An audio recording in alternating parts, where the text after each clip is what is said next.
시점을 놓치면 하기 힘들어요. 인생은 계획대로 흘러가지 않습니다. 굴러본 적 있어요? 이런 시는 없죠. 얼마 있으면은 일 안 하고 살 것 같아요? 텔레비 틀면은 맨 그런 것만 나와. Stay hungry, stay foolish. 모든 사람이 불행한 상태에 빠진 거라고 저는 봅니다.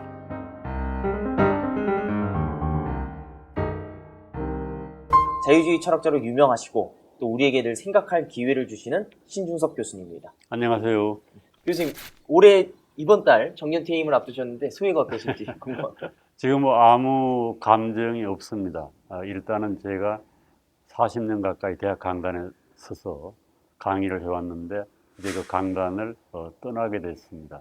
그래서 새로운 생활의 시작이 되겠죠. 그래서 저도 지금 잘 모르겠어요. 그러나 어떤 새로운 삶에 대한 기대는 있습니다. 두고 봐야 되겠습니다. 어떨지. 그 40년 강단 생활을 하셨는데 아마 코로나19와 같은 상황은 없었을 것 같습니다. 코로나19로 인해서 1년 이상 비대면이 이어졌고요. 지금 사태로 보면 아마 2년 가까이 비대면 예, 그럴 것 같습니다. 교육이 될 것 같은데 예, 예. 이 코로나19가 불러온 대학 교육은 어떤 변화가 있을까요? 현우군은 어땠어요? 그 비대면 수업이라고 하는 거에 대해서 네, 좀 익숙해졌습니까? 완전히 익숙해졌습니다. 그래서 대면 수업보다 비대면 수업도 좋아하게 되지 않았어요? 네, 훨씬 뭐 학생들 입장에서 시간 관리도 좋고 뭐 장소에 제약이 없어서 좋았던 것 같습니다. 그래서 실질적으로 코로나 이전에도 비대면 수업이 불가능했던 건 아닙니다. 그러나 이제 많은 교수들이 비대면 수업을 선택하지 않은 거죠. 그러면 그런 상황에서 할 수 없이 비대면 수업으로 들어가서 지금은 어느 정도 숙달이 된 게 아닌가 합니다. 그래서 비대면 수업의 재미 아니면 효율 이런 거에 대한 인식이 확산되고 있는 것 같아요. 그래서 대면 수업과 비대면 수업의 어떤 차이라든지 그것의 영향 같은 것도 어느 정도 인지를 한 것 같습니다. 그래서 비대면 수업의 어떤 장점과 문제점 이런 것을 우리가 인지하게 된 거겠죠. 그래서 비대면 수업의 장점도 많이 있다는 걸 느꼈을 것이고 또 반면에 대면 수업의 어떤 장점, 생동감 이런 것도 이제 우리가 재확인하게 됐다. 그때가 좋았다는 얘기죠. 그래서 개인적인 생각은 아마 대학 교육에서도 큰 변화가 올 거라고 생각을 합니다. 비대면 수업뿐만 아니라 앞으로 이제 어떤 AI가 주도하는 교육 이런 거에 대해서 교육 전반에 미칠 영향이 클 거라고 생각을 합니다. 그럼에도 불구하고 학생이나 교수가 비대면 수업의 유혹으로부터 벗어날 필요도 있겠다라는 생각을 합니다. 교육사회도 이제 코로나19 상황으로 인해서 비대면이 진행됐는데 이것도 다 바로 정부 지침이 어느 정도 작용을 했을 거라고 봅니다. 이 부분에 대해서 국민 여러분들이 많이 이제 생각이 나뉘는 것 같은데요. 국민의 건강과 안전을 위해서 개인의 사생활이나 경제활동은 어느 정도 침범되는 것, 또 희생당하는 것이 당연하다라고 생각하는 분들도 계시고 또 반면에 그럼에도 불구하고 좀 국가가 너무 개인에게 대해서 너무 큰 간섭을 하는 건 아니냐라고 이렇게 생각하는 분들도 계신데요. 철학자인 교수님이 보셨을 때 이 상황 어떻게 보시나요? 이거는 아마 문화적인 영향이 큰 것 같아요. 주로 아시아권에서 국가 개입이 강화되는 것에 대해서 별로 저항이 없었거든요. 유럽은 좀 다른 것 같고. 그래서 이거는 어떻게 본다고 하면은 인간의 어떤 생사관하고 영향이 있지 않나. 우리는 죽는 것이 두렵다. 이 죽음의 공포로부터 사로잡히게 되면은 뭐 누가 무엇을 하든 꼼짝 못하는 그런 마음의 어떤 심성이 있는 것 같아요. 그래서 이 코로나19를 계기로 해서 우리의 어떤 마음의 상태를 좀 둘러볼 필요도 있겠다. 우리 사회가 어떤가. 평소에는 자유라고 하는 것을 대단히 중요하게 생각하지만은 그 자유가 얼마나 쉽게 포기되는가라고 하는 것을 우리가 또 확인을 했고요. 또 그것이 어떻게 보면은 또 정치적으로도 상당한 정도로 악용될 수도 있다라고 하는 것도 깨달은 것 같아요. 그래서 이 코로나19는 우리 문화 전반과 우리 생각에 대해서 큰 어떤 그 생각의 계기를 마련했다고 하는 것에 의의가 있는 것 같고 그럼에도 불구하고 우리가 이 코로나19 때문에 미처 돌아보지 못한 것들 이런 것 손해이기도 크지 않았나 하는 생각이 들어요. 우리 사회에 중요한 의제가 많잖아요. 그럼에도 불구하고 정부에서 코로나를 가지고 쥐었다 놨다 하는 바람에 뭐 모든 것이 다 그냥 뒤로 밀려버리고 코로나 방역이 전면에 등장하고 그래서 그건 상당히 조금 우리 사회의 손실이 크다 이런 생각을 저는 하게 됩니다. 이것도 역사적 체험이겠죠. 얼마나 우리가 이 두려움에 취약한가라고 하는 것을 또 보여준 계기도 됐다. 저는 그렇게 보고 그런 것에 대한 무슨 자각을 가져야 되겠다 국민들도 저는 그런 생각을 하게 됩니다. 말씀하신 것 중에 굉장히 공감이 되는 게 동양권에서 확실히 정부 방역이 좀 강해서 그런지 확진자 수도 좀 서양에 비해서는 좀 예, 적은 예. 것 같고 그런 차이가 있는 것 같습니다. 네, 말씀하신 것처럼 코로나로 인해서 많은 의제들이 좀 묻혔는데요. 그 의제들 중에 이제 청년들이 자유주의자에게 길을 못 닫다 보니까 청년들이 가장 갖고 있는 고민거리를 좀 키워드별로 준비를 했습니다. 바로 처음 고민은 취업 문제인데요. 이제 뭐 청년들이 일자리가 없다. 물론 맞습니다만 청년들이 일자리를 본인 스스로가 만들기는 어려우니까 청년들이 갖고 있는 취업에 대한 문제는 뭐냐면 본인이 어떤 직장을 갈 거고 어떤 업무를 할 거고 직종을 선택할지를 모르는 겁니다. 바로 적성을 못 찾는다라는 얘기인데요. 그 청년들이 적성을 이렇게 못 찾는 것 어디서부터 시작됐어요? 현우 씨는 본인의 적성을 찾았어요? 어느 정도는 찾은 것 같습니다. 그리고 뭐 어떻게 보면은 교육의 영향이 크지 않았나는 생각이 들기도 하고, 우리가 이제 교육의 기본적인 특성이 뭐냐라고 하는데 자기 적성을 찾아서 자기에게 가장 적합한 일을 찾고 그 일을 하면서 즐거움을 느끼고 뭐 이런 것을 교육의 과정으로 우리가 지금 보지 못하는 것 같아요. 무조건 좋은 대학에 가는 것 이런 것이 목적이 돼서 그것이 뒤로 밀린 거죠. 그래서 뭐 그거는 이제 당사자로 보면은 대단히 중요한 문제지만은 그것이 자기 책임은 아닌 것 같다. 또 학생들이나 대학을 졸업하면서 뭘 해야 될지 모르겠다라고 하는 얘기는 그만큼 절박함이 없다는 얘기도 되지 않는가. 이것저것 선택할 게 많다는 거예요. 그리고 우리가 절박하면은 뭔가를 해서 벌어먹고 살아야 되거든요. 네.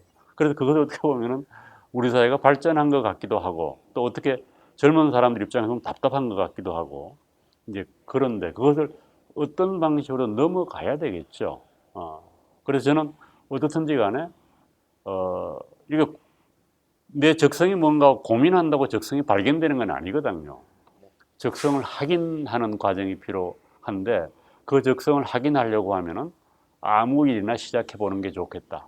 아르바이트든 뭐 직장이든 다양한 경험을. 예, 그래서 다양한 경험을 통해서 자기를 알아가는 과정이 필요하지 자기를 가만히 앉아서 들여다본다고 자기가 찾아지는 건 아닌 것 같다. 그래서 모든 것은 관계 속에서 나오는 것이기 때문에 그런 관계를 맺으려고 하는 노력이 필요하다고 저는 생각을 합니다. 그런 과정이 이제 사회적으로 장려가 되면 좋겠는데 우리 사회는 그런 것 같지 않아요. 그래서 나의 적성을 발견한다라고 하는 것보다는 도서관에 앉아가지고 공부하고 그래서 스펙을 쌓는 데 지금 집중하고 있거든요. 네.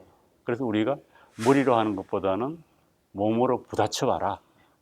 그게 뭐 돈이 되든 안 되든 쉽든 어렵든 그래서 그런 용기가 필요하지 않은가라고 하는 생각을 하는데 그거는 어디까지나 개인적인 차원의 문제고 이런 거에 대해서 좀 정치하시는 분이나 사회나 교육계에서 좀 더 폭넓은 고민을 하고 적절한 정치나 정책을 찾아내는 것은 기성세대의 몫이라고 생각을 합니다. 그럼에도 불구하고 그거 언제 그렇게 되겠어요? 그리고 당사자의 입장에서는 스스로 결정을 해서 뛰쳐나가 봐라. 뭐 저는 그런 얘기를 해보고 싶습니다. AI 시대 4차 산업혁명에서 가장 빨리 없어질 직종으로는 지금 가장 유망한 직종 중에 하나인 회계사가 거론이 되고 있는데요. 그만큼 이제 내가 선택한 일자리가 굉장히 오래 갈 거냐, 뭐 이런 고민도 빠져 있습니다. 학생들이.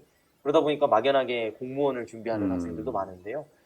이런 AI 시대, 4차 산업혁명 시대를 현명하게 대처하는 방법은 또 뭐가 있을까요? 뭐 글쎄요. 뭐 현명한 대처 방법이 지금 있을 것 같지는 않아요.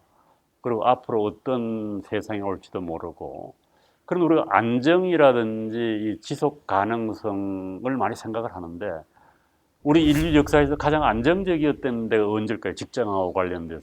현옥은 어떻게 생각하세요? 가장 안정적일 때는? 뭐 가장 경제 호황일 때인가요? 호황기일 때요? 네. 좀 더 문명사적으로 본다면은 저는 수렵 채취 시대가 가장 안정적이었을 것 같아요. 모든 사람이 수렵 채취를 하니까 다른 거 선택의 여지 없이. 그렇죠. 그리고 농경사회가 조금 더 안정적이겠죠. 농사를 지을 수밖에 없으니까. 노동력도 밝고. 그래서 기회가 확장된다고 하는 것은 문명사회의 특징이기도 합니다. 그리고 문명이 어떤 방식으로 바뀔지에 대해서 우리가 예측할 수도 없어요. 그게 가장 큰 동인은 과학기술입니다. 그리고 우리 인류 역사를 쭉 보게 되면은 산업혁명이 일어나기 전에 인류 인구가 10억이 안 됐어요.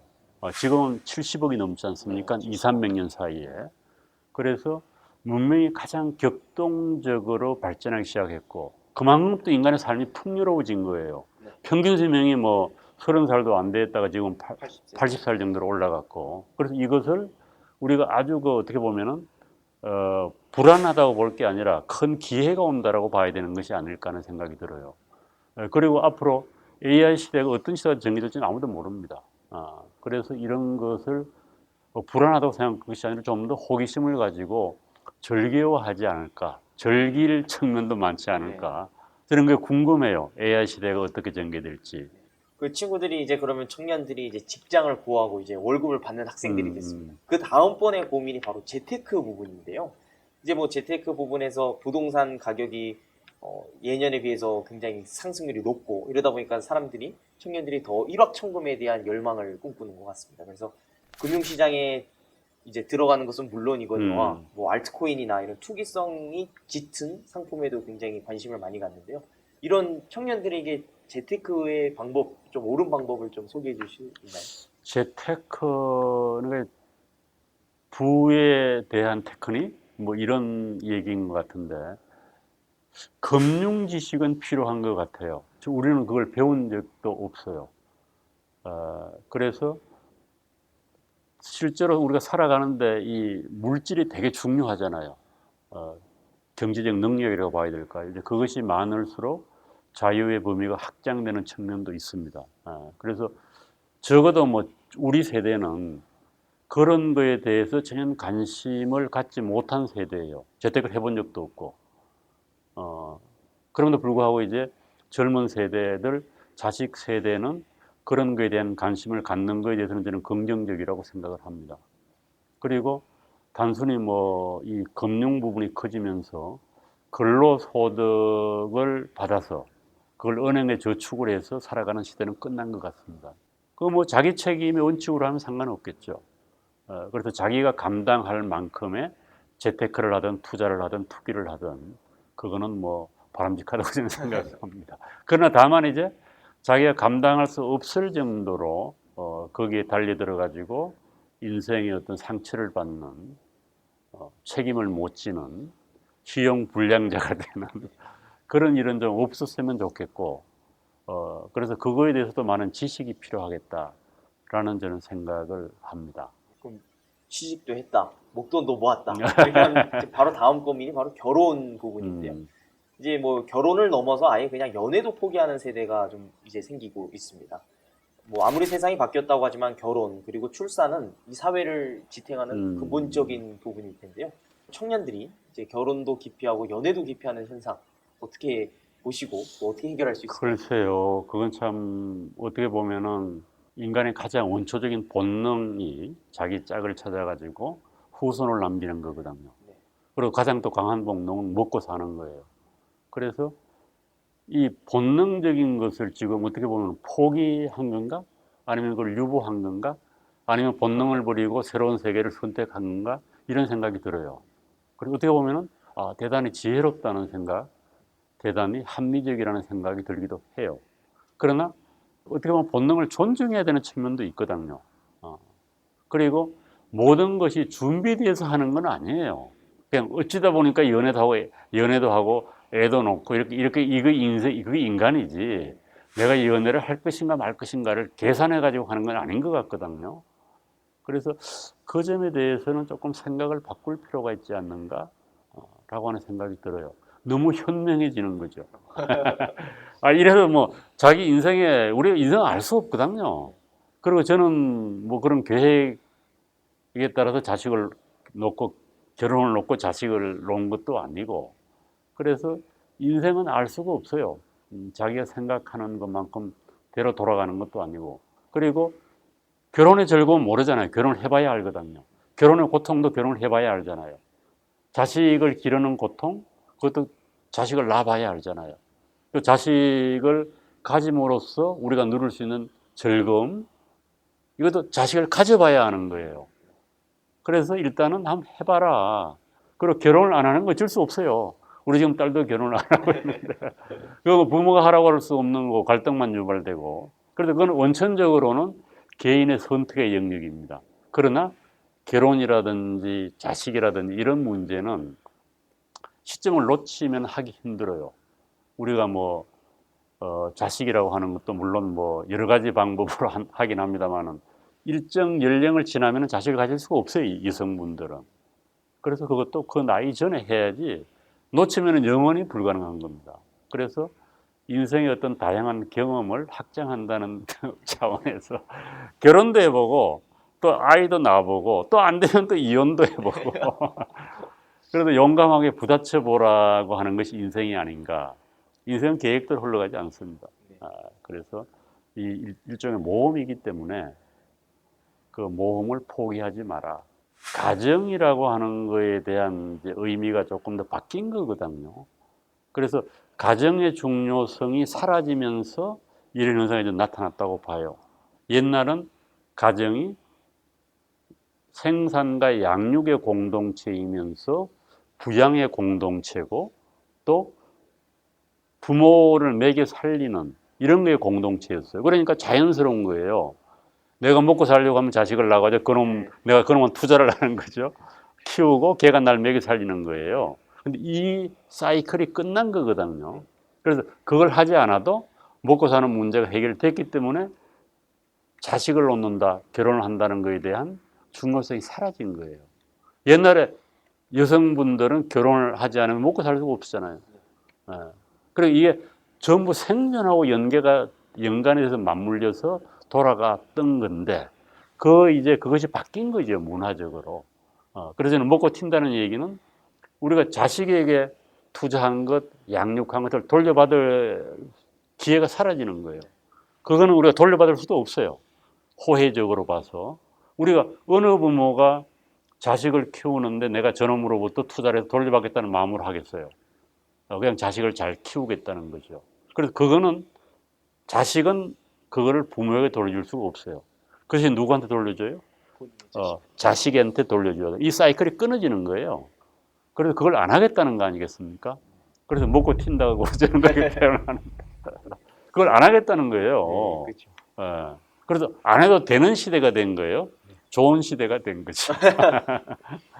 청년들이 보통 갖고 있는 기본적인 이제 걱정, 그다음 고민거리에 대해서 얘기를 이제 답변과 조언을 해주시면서 다 나왔겠습니다만 마무리를 하는 차원으로서 청년들 꼭 청년일 때 이것만은 해보자 하는 조언이 있으실까요?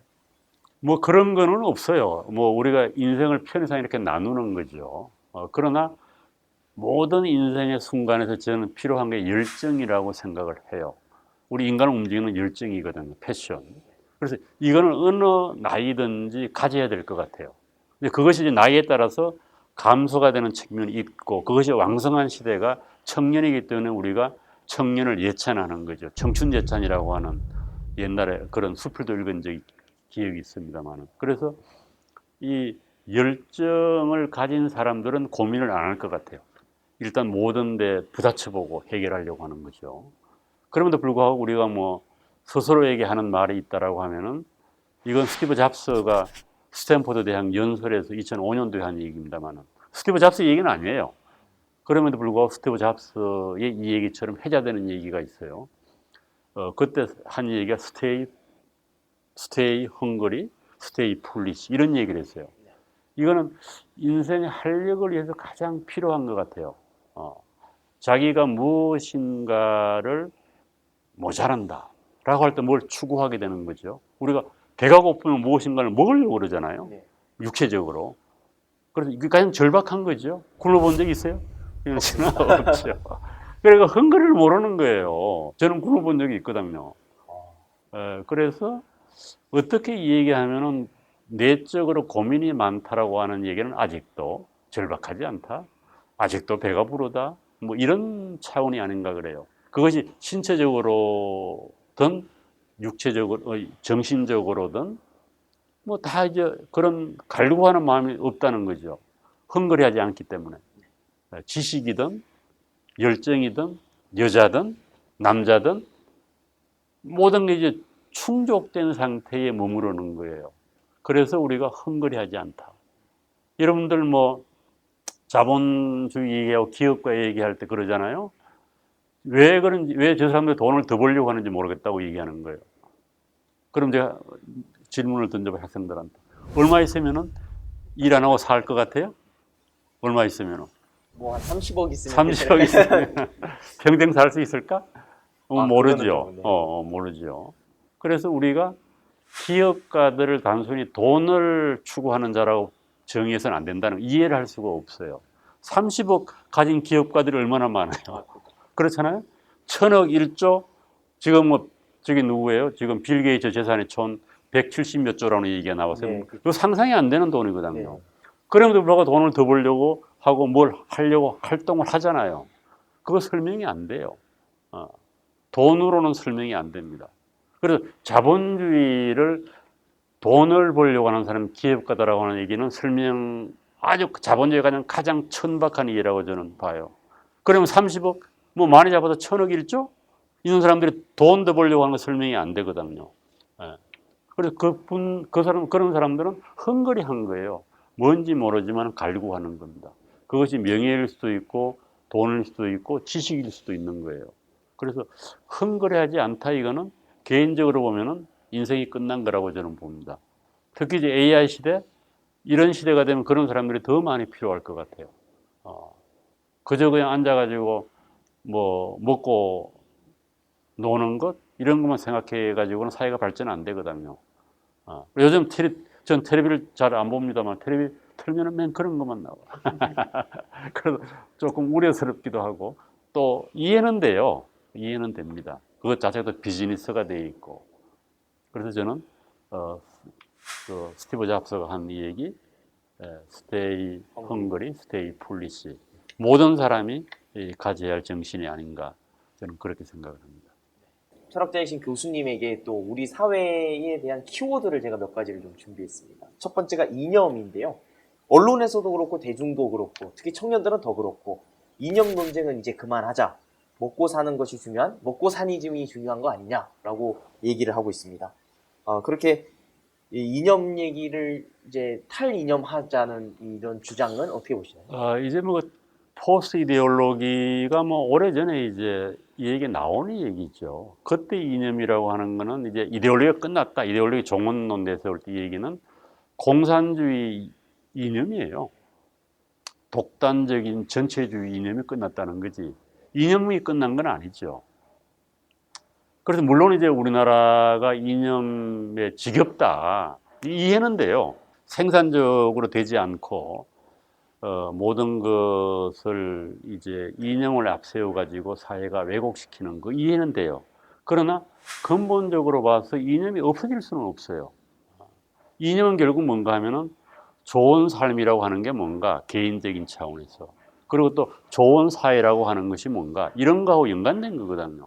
그래서 현재에 안주하지 않는 한 우리가 좀 더 나은 인간이 되려고 하고 내가 몸담고 살아가는 사회가 좀 더 좋은 사회가 되기를 갈망을 한 거예요. 그것이 체계적으로 정립된 게 저는 이념이라고 봅니다. 그래서 이념은 모든 사회가 지탱하고 지속되고 발전하는데 필수적인 겁니다. 그런데 우리가 그런 게 있잖아요. 그러면은 이념이 다양할 수밖에 없는 이유는 개인들의 생각이 다르기 때문에 그런 거예요. 좋은 삶이 뭔가, 좋은 사회가 뭔가가 다르거든요. 그러니까 다양한 이념이 나올 수밖에 없는 거고, 그런 다양한 이념을 현실적으로 실현하려고 하면 그 사람들이 뭉치는 거예요. 같은 사람들끼리 뭉치는 겁니다. 그래서 그것을 정치적으로 실현하겠다고 나온 게 정당 아니겠어요. 그런 거죠. 그러니까 이념 경쟁을 통해서 사회가 발전하는 겁니다. 어느 하나의 이념이 독단적으로 힘을 얻게 되고 권력을 얻게 되면 그거는 망하는 거예요. 그래서 우리가 이 다원화된 사회에서 다양한 이념이 존재하고 다양한 삶의 양식이 존재하는 거를 일단은 긍정적으로 보고 서로 인정을 해야 됩니다. 존중을 해야 돼요. 그래서 하나의 이념이 지배하는 사회가 어떤 사회일까요? 공산당, 북한이에요. 북한입니다. 그런데 이제 문제는 그럼 이념팔이 하는 사람들이 너무 많다는 겁니다. 지금 시장이라고 하는 거는 자기 노력으로 먹고 사는 장이에요. 그 다음에 공공능력은 뭡니까? 세금으로 먹고 사는 사람들이에요. 이런 사람들이 활개를 치고 이런 영역이 확산되는 거 대단히 좋지 않은 겁니다. 이거. 세금으로 먹고 사는 사람과 세금을 내는 사람으로 이 세상을 갈라서 봐야 되거든요. 네. 그런데 어떻게 된 건지 세금을 내는 사람들이 힘을 못 쓰고 세금으로 먹고 사는 사람들, 세금을 나눠주겠다는 사람들, 세금을 더 많이 거두어서 더 많이 나눠주겠다는 사람들이 이 사회의 주인공이 된 거예요. 이거는 대단히 슬픈 일이라고 저는 봐요. 그래서 어떻게 보면 건강한 이데올로기 이런 것이 우리가 회복을 해야 되는 거죠. 그래서 지금 우리가 이데올로기가 지긋지긋하다라고 하는 것은 참된 이데올로기가 아닌 거죠. 이데올로기로 밥 먹고 사는 사람들이 설쳐서 그런 겁니다. 이런 사람들이 빨리 내려오고 제대로 된 사람들이 올라가야 되는데 어떻게 해야 될지는 참 막막해요. 그것도 이제 시민들의 의식이 높아져야 될까요? 아니면은 그런 시민들 다수는 그냥 먹고 사는 문제, 자기 일에 바쁘잖아요. 예, 그런 사람들이 이익을 대변해 주는 또 정치적인 세력이 새롭게 등장해야 되지 않겠는가. 그리고 최근에 이제 뭐 어떤지 간에 이제 청년들이 정치에 대한 관심이 이렇게 높아지고 하는 거는 저는 우리 사회가 좀 더 발전의 여지로 나아간다고 생각을 합니다. 누가 생각을 했겠어요? 이준석이라고 하는 30대 중반의 젊은 청년이 당 대표가 된다고 하는 것. 그래서 이것이 우리 사회의 어떤 어두운 면이기도 하고 또 밝은 면을 보여주는 것이기도 하다. 그래서 너무 절망하지 말고 자기 나름대로의 어떤 가치관, 이념을 추구할 필요가 있다라고 봅니다. 그래서 먹고 사는 것도 중요하지만 좀 더 큰 꿈을 가진 사람들, 그런 사람들이 이제 이 정치적으로 좀 나와야 된다. 우리가 기업가 정신을 가진 사람들이 또 정치에 나올 필요가 있겠다. 그래서 사회가 좀 더 좋은 방향으로 바뀌기를 저는 기대를 하고 이념 논쟁, 이념은 절대적으로 필요하다고 생각을 합니다. 그 말씀하신 것 중에 정말 공감이 됐던 게 잘못된 이념 논쟁을 이제 싫어한다라고 하셨던 것 같습니다. 보면 이념 논쟁을 굉장히 기피한다고 하면서 생각보다 사회적 갈등이 굉장히 골이 깊어지고 있는데요. 요즘에 새로 나왔던 가장 큰 이슈가 바로 젠더 이슈를 비롯한 남녀 갈등 문제입니다. 이 부분을 어떻게 해석하고 계시나요? 이제 그것도 우리가 이제 갈등이라고 하는 것을 어떻게 보느냐라고 하는 거거든요. 이제 갈등은 공멸의 계기가 될 수도 있어요. 가장 이제 갈등이 심화되게 되면은 내란으로 가는 거죠. 총 들고 싸우는 거예요. 죽고 죽이는. 그래도 어떤 측면에서는 갈등은 사회에 활력을 주는 겁니다. 사회에 묻혀 있는 문제를 바깥으로 끌어내는 역할을 해요. 그래서 우리는 그동안 어떻게 보면은 일사불란한 거, 이게 전체주의죠. 조선시대도 일사불란했고, 그 시비 거는 놈들을 다 그냥 죽여버리거나 유배 보내고 그랬잖아요. 또 그동안 뭐 우리가 이 민주화 이전 산업화 단계에서도 그 일사불란 거 필요했던 거예요, 역사적으로. 그러면서 이제 좀 이 갈등이 표출되는 거라고 저는 봐요. 그러면서 보면 갈등은 대단히 사회의 동력이 되는 거죠. 그런데 이것이 생산적으로 안 가고 또 엉뚱한 방향으로 가는 것도 우려스러운 측면이 없는 건 아닙니다. 그런데 이걸 일단은 좀 더 긍정적인 측면으로 볼 필요가 있겠다. 그리고 그것이 어떤 뒷골목에서 일어나는 것이 아니고 공론화되고 토론화돼서 사회 발전의 원동력으로 삼을 필요가 있다고 저는 봅니다. 남녀 갈등도 똑같아요. 그래서 우리 사회에서 남녀 갈등을 유발하는 요소가 뭐겠는가? 이거 바꾸고 가야 되겠죠. 그리고 뭐 우리가 남성들이 이해할 수 없을 정도로 어떤 건 남녀 불평등이라고 할까요? 그리고 또 우리 사회에 있는 것도 사실이에요. 젊은 사람들이 뭐 요즘 20대에서 서로 협남, 협녀를 한다는데 우리가 우리 사회에서 눈이 어두운 측면이 많이 있는데 요즘은 그래도 그걸 이제 어떻게 보면 뭐 100% 믿을 수는 없습니다만은 이 국제적인 기구 같은 데서 그것을 계량적으로 측정한 게 많거든요. 그래서 우리 사회가 뒤져 있는 부분이 상당히 많이 있어요. 노동 부분이 뒤져 있다.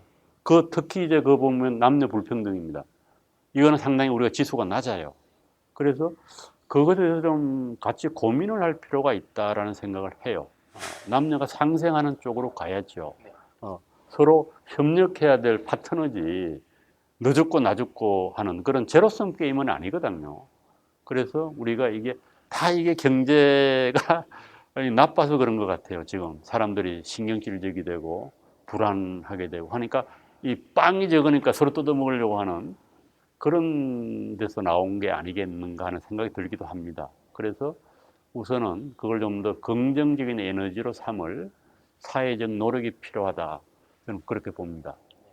최근에 이슈가 된 게 바로 남녀 갈등이라면 언제나 존재했고 지금도 존재하고 앞으로도 존재하겠지만 계속 갈등의 골이 깊어진 게 있습니다. 바로 세대 갈등인데요. 이 세대 갈등 해결할 방안이 있을까요? 그것도 뭐 대책은 없어요. 뭐 우리 갈등이라고 하는 것에 대한 원천적인 해결 방식은 없고 이 세대 갈등이나 아까 남녀 갈등, 이 갈등의 저는 근본적인 원인은 두 개라고 봐요. 첫 번째 하나가 뭔가 하면 가치 갈등입니다. 이 가치 갈등은 해결이 안 돼요. 어떻게 하면 이제 상생하고 합리적으로 해결할 건가라고 하면서 고민하는 문제로 가는 거죠. 가치가 다르잖아요. 그럼 당연히 갈등이 일어나는 거예요. 아버지하고 자식 세대, 어머니하고 자식 세대 갈등이 일어나는 이유는 서로 지향하는 바가 틀려서 또 당연한 거예요. 뭐 나이가 들으면 당연히 생각이 다를 수밖에 없는 거죠. 그래서 갈등은 필연적인 겁니다. 인간이 살아가는 데는. 그리고 이제 또 다른 하나는 경제하고 있는 빵에 놓고 누가 먹을 거냐라고 하는 갈등이 있는 거예요. 남녀 갈등, 세대 갈등 똑같습니다. 그래서 이거는 우선은 빵이 작아서 그럴 수 있어요. 요즘 빵이 찌그러들고 맛이 없어지고 이게 작아졌거든요. 이거 정치 영향이겠죠. 그러니까 갈등이 자꾸 심화되는 거예요. 좀 맛있는 먹거리가 많이 나오고 그 빵이 커지면은 아무나 그냥 뜯어먹으면 되잖아요. 그러면 갈등이 줄어들 텐데. 그래서 그건 또 정치 문제고 저는 경제 문제라고 봅니다. 그래서 우리가 이런 것을 계기로 해서 무슨 대책이 있는 건 아니에요. 그러나 다만 지성을 발휘해서 그것을 객관적으로 볼 필요가 있다는 겁니다. 이 사회가 발전한다고 하는 얘기는 그런 거예요. 인간의 가장 기본적인 능력이라고 할까, 인간다운 능력이 자기 자신을 대상화하는 능력입니다. 나를 남처럼 보는 능력이에요. 그걸 우리가 철학적으로는 객관화한다라고 하는 표현을 쓰거든요. 그래서 우리 사회가 그런 능력을 키워가야 될 것 같아요. 놓고 그냥 이렇게 아각거릴 게 아니고, 이게 왜 일어났지? 물론 그렇다고 해서 대상화됐다고 해서 그 대상에 대한 인식이 동일하지는 않습니다. 그럼에도 불구하고 그것을 이렇게 좀 바깥으로 내던져 가지고 여러 사람이 동시에 쳐다보고 이 얘기를 나누고 대화하고 해결 방안을 찾아가야 된다는 거죠. 이것이 어떻게 보면 지성적인 측면이에요. 그래서 우리가 무슨 문제가 발생하면 우리는 뛰어나가잖아요. 거리로. 그것이 빠른 해결 방법인가요? 또 그렇게 해서 해결이 되니까 뛰어나가겠죠? 해결이 안 되면 안 뛰어나가겠죠? 사회가 미성숙했다는 것 같아요. 별의별 다 미사여구가 없는 건 아니에요. 집정민주주의가 필요하다는 둥, 촛불이다라는 둥, 양손제비라는 둥, 이런 미사여구가 없는 건 아니지만은, 그거를 거리에서 해결하는 것도 방법이에요. 어쩔 수 없죠. 그러나 그것을 이렇게 안으로 끌어들여서 객관화해서 해결하려고 하는 능력? 이게 의회 민주주의일 수도 있고 그런 거거든요. 시민사회일 수도 있고. 그래서 우리 사회가 아직까지 그 객관화한 능력은 상당히 취약하다. 대개가 원초적으로 반응을 해요. 정치권이나 보면은. 그래서 지성이라고 하는 그게 아니거든요. 요즘은 이 애완견에서 개 얘기 잘못했다가 또 공격받을 수가 있는데 모든 동물들은 우리가 이렇게 발로 차면은 즉각적으로 반응을 해요. 왜 찾지 생각 안 합니다. 도망을 가든지 달려들든지 해요. 그런데 인간 어릴 땐 그렇게 하죠. 그러니까 싸우잖아요, 어릴 때는. 그러나 지성적이라고 하는 것은 발로 탁 차면은 왜 찾지? 이거 생각하는 거예요. 바로 반응을 안 합니다. 이게 지성이에요. 자극과 반응 사이에 간격이 길어지는 게 지성이에요. 그런데 이런 능력들을 다 잃었어요, 사람들이. 물론 더워서 그런가요? 그래서 즉각적으로 반응하는 사회, 이게 어떻게 보면 원시적 사회죠. 왜 대책이 없냐 그러잖아요. 무슨 대책이 어떻게 빨리 그렇게 즉각적으로 나와요? 이 시간 간격이 길어야 돼요. 문제와 해결 사이의 간격이. 물론 너무 길면 안 되겠지. 그리고 이게 지성적인 사회고 문명화된 사회라고 봐요. 즉각적 해결이라는 게 없어요. 모든 문제가 다 그렇습니다. 어떻게 즉각적 해결이 나와요? 모든 걸 얽혀서 일어나는 일인데. 그래서 우리가 조금 더 인내하는 마음, 기다리는 마음, 이런 것도 필요하다. 인생이 길어졌잖아요. 그래서 기다리면서 살아봐야 된다. 선진국으로 갈수록 즉각적 해결이 없어요. 우린 지금 뭐 전화 한 통이면 다 해결되잖아요. 이게 좋은 건 나쁜 건지 모르겠습니다. 기다릴 줄을 몰라요. 그래서 기다리면서 살아야 한다. 그런 생각을 해요. 인터넷도 뭐 당장 전화하면 오잖아요. 미국은 뭐 선진국 가면 한 달 다 세월이에요. 모든 게. 이게 조금 더 되면 문명화된 사회가 아닌가. 저는 그런 생각을 합니다. 자극과 반응이 간격이 길어질수록.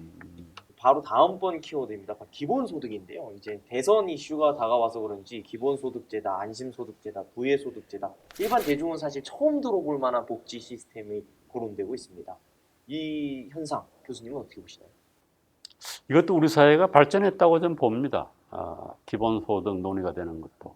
그러나 우리가 여기서 합의를 보고 기억하고 존중해야 될 가장 중요한 하나의 사실은 인간이 인간다워지려고 하면은 자기가 먹는 것은 자기가 벌어서 살아야 돼요.